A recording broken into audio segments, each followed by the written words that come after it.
근대적 공공박물관으로의 과도기 7번째 소주제 필 박물관입니다. 미국의 필 박물관은 필라델피아에 1784년에 설립된 박물관입니다.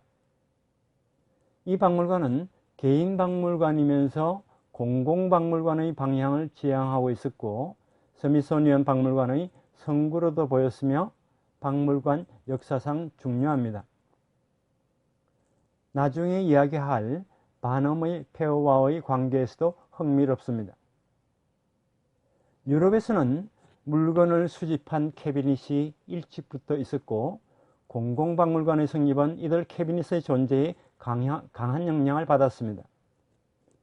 이에 비해 미국에서의 박물관은 특권자의 소유물이었던 기존의 컬렉션을 이어받은 것이 아니라 처음부터 국민교육을 목적으로 만들어졌습니다. 그러한 만큼 미국의 박물관을 민주주의적 박물관이라 평하는 경우도 있습니다. 필 박물관은 과학적인 자료, 이해하기 쉬운 리얼한 전시, 관람객의 즐거움, 이 세 가지 요소를 갖춘 박물관을 실현하고자 했습니다. 이처럼 필 박물관은 이미 현대 박물관과 그 전시의 여러 가지 요소를 갖추고 있었습니다. 그의 박물관은 그 후에 미국 박물관의 모델이 되었습니다. 그림에 보시는 필은 학교 선생님의 자녀로 태어나 한때 구두 제작을 배웠습니다. 그러나 화가가 되어 런던으로 가서 왕립협회 회장인 웨스터의 조수 일을 했습니다. 미국 출신인 웨스터는 평생 필을 후원했습니다. 웨스터는 화랑을 열어 파노라마에도 관여했기 때문에 필도 파노라마를 비롯하여 런던의 폐허를 즐겼습니다. 필은 독립전쟁의 장교로 참전하여 벤자민 프랭클린이나 미국 제3대 대통령을 지낸 제프선 등과 친했습니다. 필은 11명의 자녀를 두었는데 그들도 박물관에 관여하였기에 가족들의 유대는 돈독했습니다. 또 필은 손기술이 좋아서 돋보기 안경, 난로, 휴대용 전기풍로의 개량이나 발명도 했습니다. 이러한 그는 모범적인 미국 시민을 박물관에서 실제로 교육시키기 위하여 박물관을 세웠습니다. 필은 자신의 그림을 전시하는 작은 화랑을 일찍부터 가지고 있었습니다. 그는 제프선 등의 권유로 친구들로부터 받은 상어와 필 자신이 그린 독립전쟁 영웅들의 초상화를 중심으로 1784년에 박물관을 세웠습니다.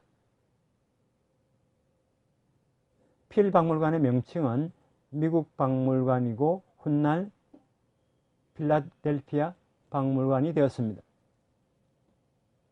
당시 커다란 그림을 스토리에 따라 움직이도록 하는 에이도프 시콘이 런던에서 인기를 끌고 있었는데 필은 이와 같은 것을 자신의 미국 박물관에서 1785년에 공연했습니다. 공연 내용은 밀턴의 신라권이었습니다. 이 작품은 대단한 인기를 끌었고 조지 워싱턴도 이것을 보고 감동을 받았다고 합니다. 그러나 필은 폐허보다도 박물관에 집중하게 됩니다. 1786년에 필 박물관은 새로 개관하게 됩니다. 당시 입장료는 25센트였습니다. 박물관 입장료의 수입은 1816년에 절정에 달했는데 1만 2천 달러의 수입을 올렸고 입장객 수는 약 5만 명에 달했습니다. 이는 하루에 대략 200명이 방문한 셈이고 당시로서는 상당히 큰 숫자입니다. 필이 폐허에 박식하고 쇼맨십이 뛰어난 점이 그의 박물관 성공의 요인이었습니다. 필은 미국의 동물, 화석 등이 유럽으로 유출되는 것을 안타깝게 생각해서 이 박물관의 컬렉션에 협조할 것을 팔방으로 다니면서 요청했습니다. 프랭클린이 필라델피아에서 창설한 미국 철학협회, 이 단체도 필의 계획에 찬성했습니다. 필을 1786년 이 단체의 회원으로 가입시켰고 제프슨이 박물관 이사장이 되었습니다. 필 박물관은 이 단체의 건물에 수용되었습니다. 필 박물관에서는 다음과 같은 물품을 수집하는 데 주력했습니다. 새, 짐승, 물고기, 곤충, 파충류, 야채, 광물, 조개, 화석, 메달, 옛 화폐, 식기, 의류, 무기, 염료, 그림도구, 의약품, 인디언, 아프리카 등 토인물도 수집하였습니다. 여기서는 살아있는 동물도 수집해서 작은 동물원을 만들어 어린이들을 즐겁게 했습니다. 필은 자연사에 기여하는 지식으로서 계급, 성별, 연령에 관계없이 시민들에게 가르치는 박물관이 필요하다고 생각했습니다. 자연신학론자인 그에 의하면 신의 뜻과 자연의 섭리는 동일한 것이었고 그 자연을 이해함으로써 인간은 행복을 얻을 수 있다고 생각했습니다. 그러한 만큼 박물관 견학은 방문객이 인생을 평화롭고 행복하게 보내는 데 보탬이 된다고 생각했습니다. 자연사 박물관은 미니어처판의 세계였고 자연을 배우는 학교이며 건전한 오락의 장이었습니다. 필의 자연사 박물관은 신의 의지와 우주의 근원에 있는 자연의 법칙을 보여주기 위해 린네의 분류를 따랐습니다. 인류도 동물의 일부이기 때문에 필에 의하면 독립혁명과 건국 영웅이나 자연사 연구 대가의 초상화가 그의 박물관에서 자연사나 기술의 컬렉션과 함께 있는 것은 당연했습니다. 필은 세계 각 민족의 무기, 의복, 가정용품을 수집했고 인간의 골격 표본도 수집했습니다. 스미소니언 외에 미국의 자연사 박물관에서는 민족학, 민속학 자료에 중점을 두고 있는데 이것은 필 때부터 이미 시작한 것이었습니다. 그는 고귀한 미개인 노블 세비지를 귀중하게 여기는 계몽주의 사상을 지니고 있었기 때문에 이것이 민족학, 민속학 자료 수집의 동기 중 하나였습니다. 필은 아메리칸 인디언의 부족장이 방문했을 때는 반드시 이 전시를 보도록 했고 그것이 미국인과 아메리칸 인디언과의 평화로운 관계에 기여할 것을 희망했습니다. 오늘날 하버드 대학에 있는 비교 동물학 박물관이나 피바디 고고학 민속학 박물관에는 이러한 필 박물관의 소장품이 있습니다. 1801년 필은 거대한 맘모스의 거의 완전한 골격을 발굴하였고 이것이 그 후 오랫동안 필 박물관의 인기 전시가 되었습니다. 5개월에 걸쳐 $2,000에 가까운 자금을 투입한 이 발굴 작업은 미국에서 최초로 고생물학의 탐사 작업이었습니다. 미국 철학협회도 $500를 무이자로 대여해서 지원했습니다. 발굴한 2마리의 맘모스 중 하나를 필은 아들인 렘브란트와 루벤스를 통해 런던에서 전시하도록 했습니다. 이들 맘모스 골격은 뉴욕의 아메리카 자연사 박물관과 독일의 다름슈타트 헤센 주립박물관에 소장되어 있습니다. 필의 박물관 전시회에서는 광범위한 물건을 과학적으로 배열하려 노력했습니다. 자연사 표본에는 전부 라벨을 붙였습니다. 전시 진열장 위에는 표본 일覧목록이 있었고 번호를 붙인 표본을 린네 방식으로 분류하였습니다. 게다가 라틴어, 영어, 프랑스어로도 명칭을 적어두었습니다. 필 박물관은 미국에서 최초로 광물과 지질의 조직적이고 효과적인 전시를 하는 박물관이었다고 할 수 있습니다. 필은 자연사 연구자나 화가에게 박물관의 표본을 이용하게 했습니다. 필 자신은 자연사 연구자는 아니었지만 파리, 런던, 스톡홀름 등 유럽의 자연사 박물관이나 컬렉터와 교류를 가졌습니다. 훔볼트도 이곳을 보러 왔습니다. 알렉산더 윌슨의 명저 미국의 조류도 필의 조류 컬렉션을 사용해서 작성되었던 것입니다. 필라델피아는 1790년부터 1800년까지 미국의 수도였고 그 후 오랫동안 미국의 학술 중심지였습니다. 이곳의 필 박물관은 미국 과학의 발달을 지탱하는 역할을 했습니다. 필 박물관의 전시 방법은 다음과 같습니다. 필은 알기 쉬운 전시가 되도록 노력했고 조명, 색조에도 신경을 썼습니다. 1816년 5월에는 저녁에 하는 시연 전시와 조명에 가스등을 사용했습니다. 이것은 미국에서 가스등을 사용한 최초의 사례입니다. 또한 필은 새나 짐승의 박체를 잘 만들었는데 비소를 이용한 충해 방지, 몸속에 나무틀을 넣어 보존하는 방법, 유리구슬 등을 사용했습니다. 필 박물관은 새나 짐승의 박체 표본을 살아있을 때와 동일하게 환경을 모조하거나 배경화면을 만들거나 한 곳에 배치하여 전시했습니다. 이것은 오늘날의 생물환경 전시의 시초였고 박물관사에 있어서 필의 최대 공적이라 평가되는 부분입니다. 남북 아메리카 원주민 이외의 전시에는 밀랍 인형도 사용했습니다. 관람객에게는 무료로 전단지와 카탈로그를 배포했고 화학 시연이나 필의 아들 루벤스가 움직이는 직경 3피트의 정전기 전기를 보여주거나 파이프 오르간을 듣거나 했습니다. 필은 파리의 자연사 박물관을 모델로 해서 주 2회 강연을 실시했습니다. 수강생은 여성이 많았고 필은 휴식 시간에 음악이나 시 낭독 등을 넣는 배려도 했습니다. 또한 관람객의 실루엣을 종이에 잘라내어 선물로 주었습니다.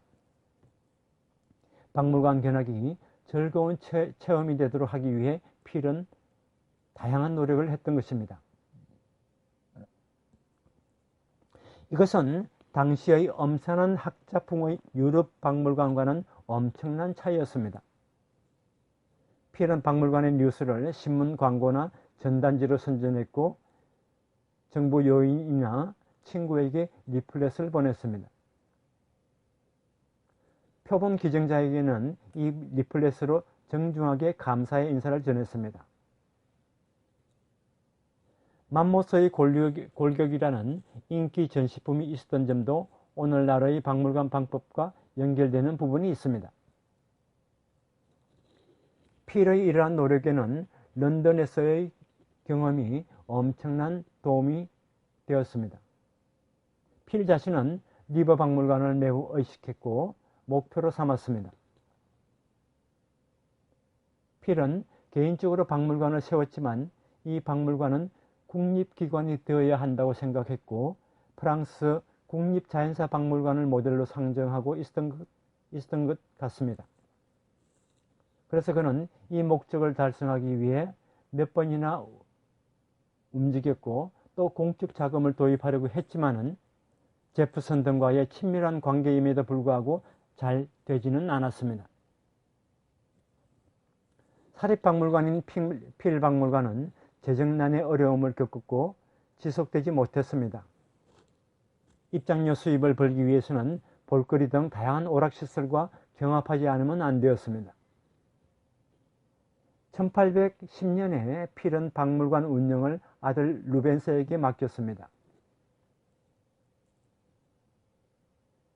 루벤스와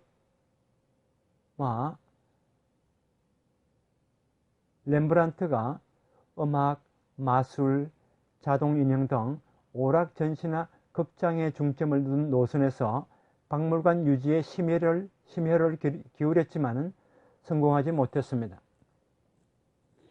결국 필 박물관의 소장품 대부분은 1848년에 경매에 붙여졌습니다. 흥행사였던 버넘과 킴볼이 1850년 무렵에 자연사 표본을 구입했습니다. 버넘의 손에 넘어간 것은 1851년 화재로 전부 소실되었습니다.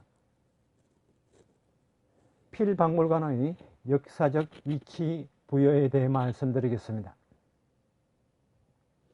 교화와 오락이란 양립을 목적으로 한 필의 행방은 그 후 미국 각지 박물관의 모델이 되었습니다. 교육을 중시하고 관람객의 계급이나 성별을 따지지 않고 공개한 그의 박물관은 공공박물관의 특질을 앞서 취했다고 할 수 있습니다. 필 박물관은 조직으로서는 사립에 속했지만 스미소니언의 구드는 이것을 미국 최초의 공공박물관이라 평가했습니다. 구드의 박물관원이 필로부터 많은 영향을 받았음을 쉽게 상상할 수 있습니다. 제프슨 대통령은 루이스와 클라크를 1804년부터 6년까지 탐험에 파견했습니다. 루이스 등은 태평양 연안에 도착했는데 이 탐험에서 가지고 온 물건 가운데 인디언 관계와 자연사 자료가 제퍼슨의 의향에 의해 필 박물관에 소장되었습니다. 북미 대륙에서 영토를 확장해 나가면서 팽창해 나갔던 미국은 원주민과의 교류 및 알력이 있었고 자연사나 인류학 지식의 축적은 필요했습니다. 오늘날의 시점에서 보면 이 분야를 커버한 필 박물관은 국립박물관이 되었어야 했다고 생각합니다. 개척지로 시작한 미국에서는 인프라 구조가 발달하지 않았습니다. 그래서 그 정비는 국공립기관이 아닌 민간의 이니셔티브에게 맡겨졌습니다. 박물관의 경우도 민간 조직으로서 설립된 사례가 많고 필 박물관은 그 전형이었습니다. 필 박물관은 개인 박물관이었지만 그 전반기에는 미국을 대표하는 규모를 지닌 유일한 박물관이었습니다. 공공박물관의 모델이라 할 수 있는 여러 가지 요소를 갖춘 필 박물관은 그러나 결국 국립박물관이 되지 못했고 공적 지원도 받지 못하고 좌절하게 됩니다. 성장 도중에 있었던 미국에서 공공박물관은 시기상조였습니다. 그 후 뉴욕시 메트로폴리탄 미술관이나 아메리카 자연사 박물관은 시 소유지만 각각 박물관 독자의 이사회를 운영하고 있습니다. 필 박물관이 1850년 이후에도 존속했더라면 이러한 공유민영이라는 형태로 살아남았을지도 모르겠습니다. 필 박물관에서는 과학적인 배열 전시와 시민의 오락이라는 양립 노선에도 실제로는 문제가 있었습니다. 자연사 연구가 전개됨에 따라서 미국 철학협회는 필 박물관으로는 뭔가 부족하다고 느꼈고 박물관에 대한 협력도 약화되었습니다. 개인 박물관에서는 수집 활동과 연구 활동에 한계가 있었을 것이고 결국은 재정이 문제였습니다. 오락 노선은 반음처럼 대규모 장치를 만드는 볼거리와는 상대가 되지 않았습니다. 필 박물관은 점차 어정쩡한 상태가 되었습니다. 그러나 필박물관이 기술센터가 있는 현대에 존재했더라면 성공했을지도 모르겠습니다. 필박물관은 실은 살아남을 가능성도 있었습니다. 필박물관이 스미소니언 박물관으로 이행할 가능성도 있었습니다. 이 점에 대해서는 다음 강의에서 설명하도록 하겠습니다.